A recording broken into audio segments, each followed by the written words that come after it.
Welcome to the Daily Chronological Bible. My name's Hunter, and we are reading through the Bible in chronological order as a single story. And that story is all about Jesus. It is a revelation of Him, and He has revealed to us the heart of the Father. Today, September the 9th, we're in the book of Ezra, chapters 2 through 4, and 1 Chronicles chapter 3. We're reading from the New Living Translation. This is the word of the Lord.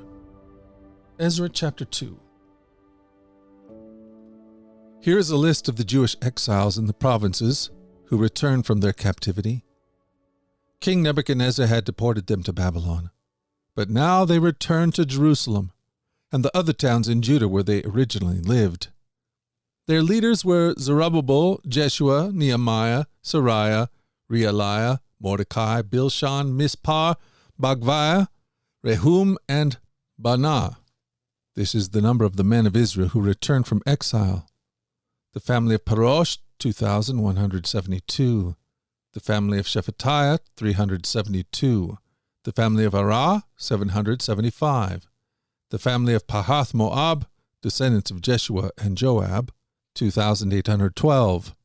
The family of Elam, 1,254. The family of Zetu, 945. The family of Zekiah, 760.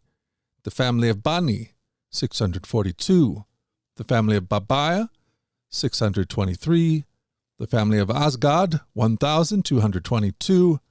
The family of Adonikim, 666. The family of Bigvai, 2,056.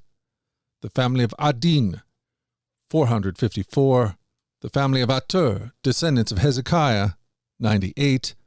The family of Bezai, 323. The family of Jorah, 112. The family of Hashum, 223. The family of Gibar, 95. The family of Bethlehem, 123. The family of Netophah, 56. The people of Anathoth, 128.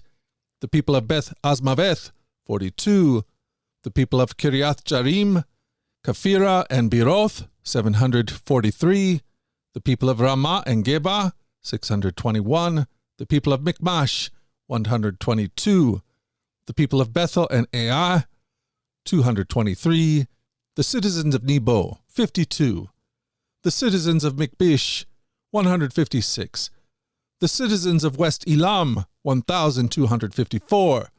The citizens of Harim, 320. The citizens of Lod, Hadid, and Ono, 725. The citizens of Jericho, 345. The citizens of Senah, 3,630. These are the priests who returned from exile. The family of Jediah, through the line of Jeshua, 973. The family of Immer, 1,052. The family of Pashur, 1,247. The family of Harim, 1,017. These are the Levites who returned from exile. Families of Jeshua and Kadmiel, descendants of Hodaviah, 74.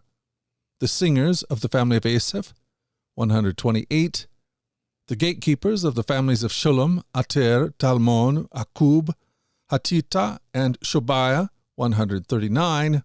The descendants of the following temple servants returned from exile: Zihah, Hasupha, Taboath, Keros, Siaha, Padon, Lebana, Hagaba, Akub, Hagab, Shelmai, Hanan, Gadiel, Gahar, Ra'iyah, Rezin, Nekoda, Gazam, Usa, Beseah, Asna, Meanim, Nefusam, Bakbuch, Hakofa, Herhar, Bazluth, Mehada, Harsha, Barkos, Sisera, Timah, Naziah, and Hatifa.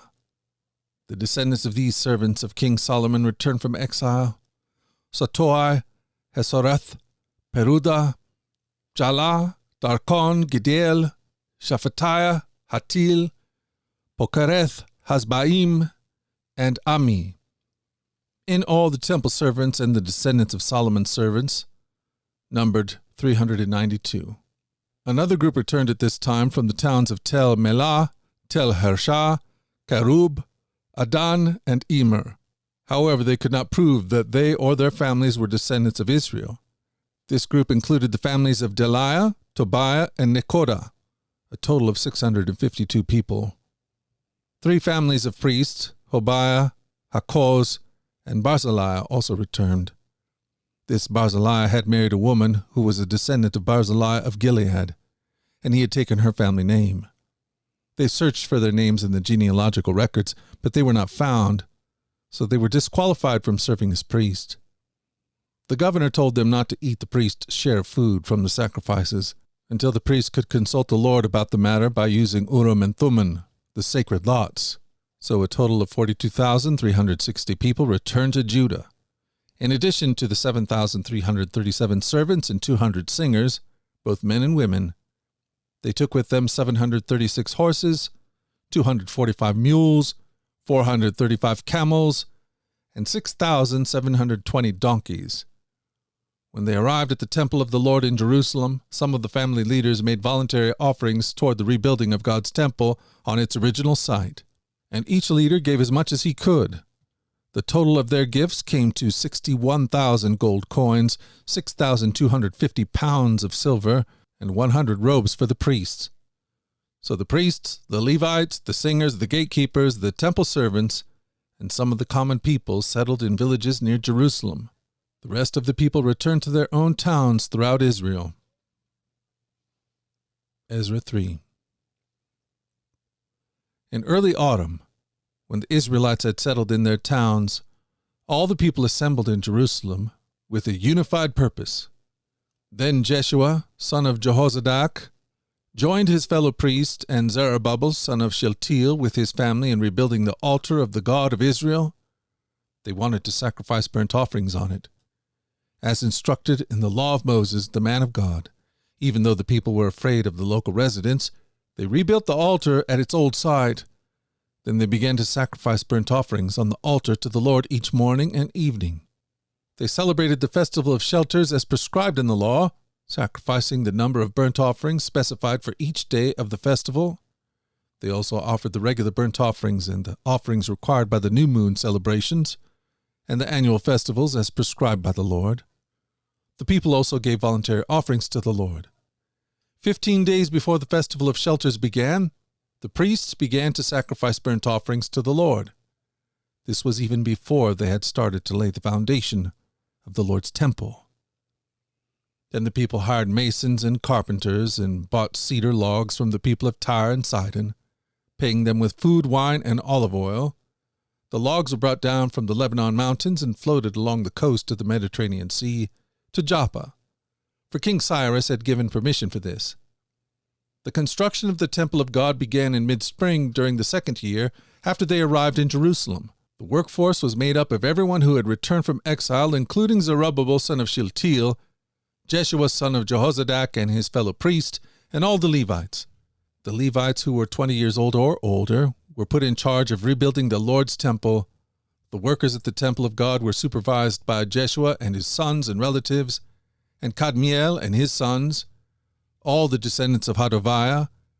They were helped in this task by the Levites of the family of Henadad.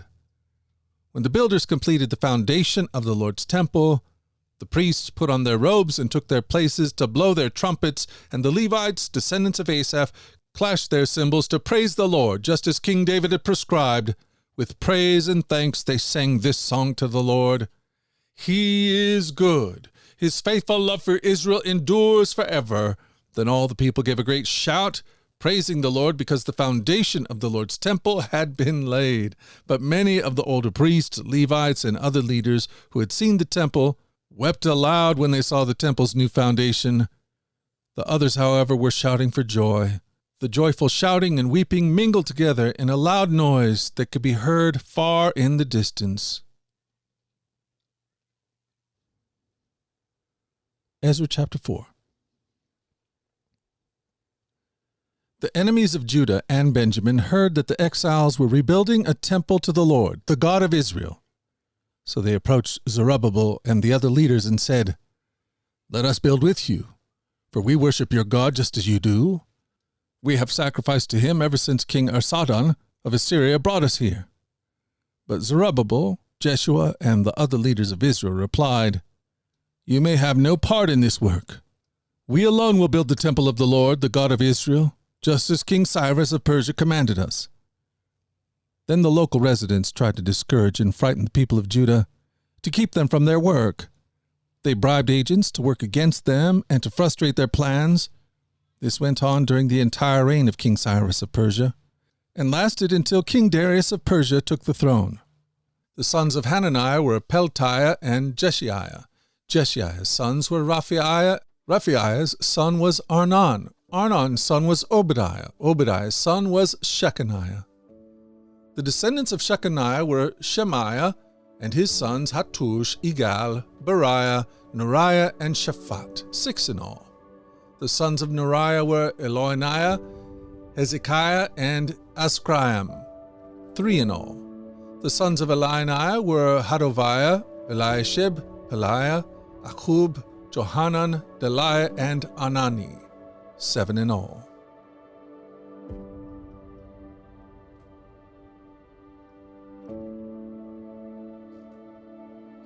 Thank you for joining us at the Daily Chronological Bible.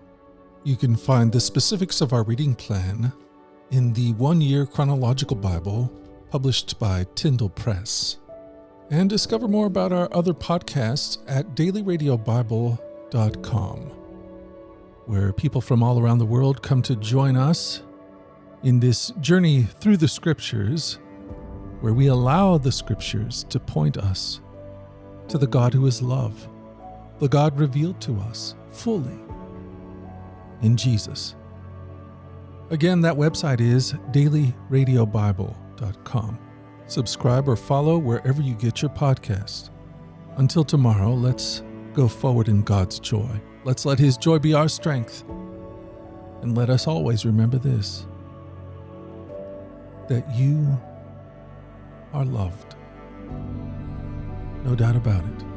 Alrighty, I'll talk to you again tomorrow. Bye-bye.